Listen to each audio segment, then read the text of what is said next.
Kurt Siegrfied Uhlig is someone I know almost nothing about. He was born in 1882. He contributed to the magazine Theosophisches Leben between 1906 and 1913, mostly about Richard Wagner, which led to him publishing the monography Richard Wagner's Parsifal in 1913. He seems to have disappeared for about 20 years after 1921. He published 2 more works in the 1940s, his last work being Der Mann im Obelisk in 1946. I don't know when he died. His 1921 Vox Humana consists of 2 short novellas. The title story begins at an old church in a small German town, where the old organist Höllenrieder is lamenting his retirement, and the fact his pupil and chosen successor gave up the contest for the position because the church administrators want the genius player and composer Riegeler instead. Höllenrieder is heavily prejudiced against Riegeler, thinking he will just turn towards the new and fanciful and abandon the old masters. But Riegeler shows up and wants to play Höllenrieder's own sonata during his trial before the church elders.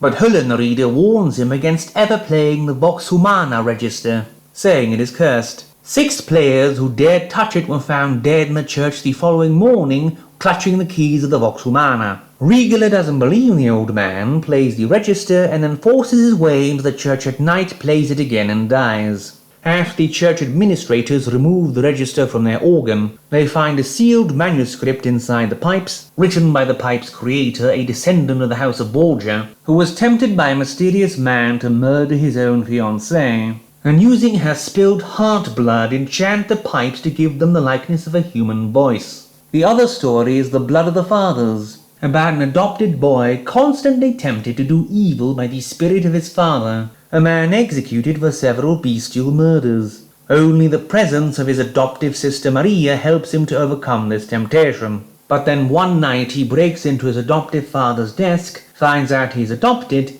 declares his love for Maria, and accidentally shoots himself after he is told he will be sent to an insane asylum by his adoptive father. Uhlig doesn't seem to have written anything else in this vein, sadly. John C. Shannon was a British author of whom I know absolutely nothing, his latest book appearing in 1901. We will review his 1894 Who Shall Condemn and other stories. The Phantom Organ concerns the city of M, pettily describing its great men and their ephemeral achievements, before relating how a ghost organ suddenly appeared in church one Sabbath and started playing wonderful music, before falling apart in a metaphysical capacity. The satire of it shows Dr. Lennox's final attempt at making the elixir of life. But then, as he just succeeds, he starts dying of old age, and before he can drink his own concoction, it falls and spills on the floor.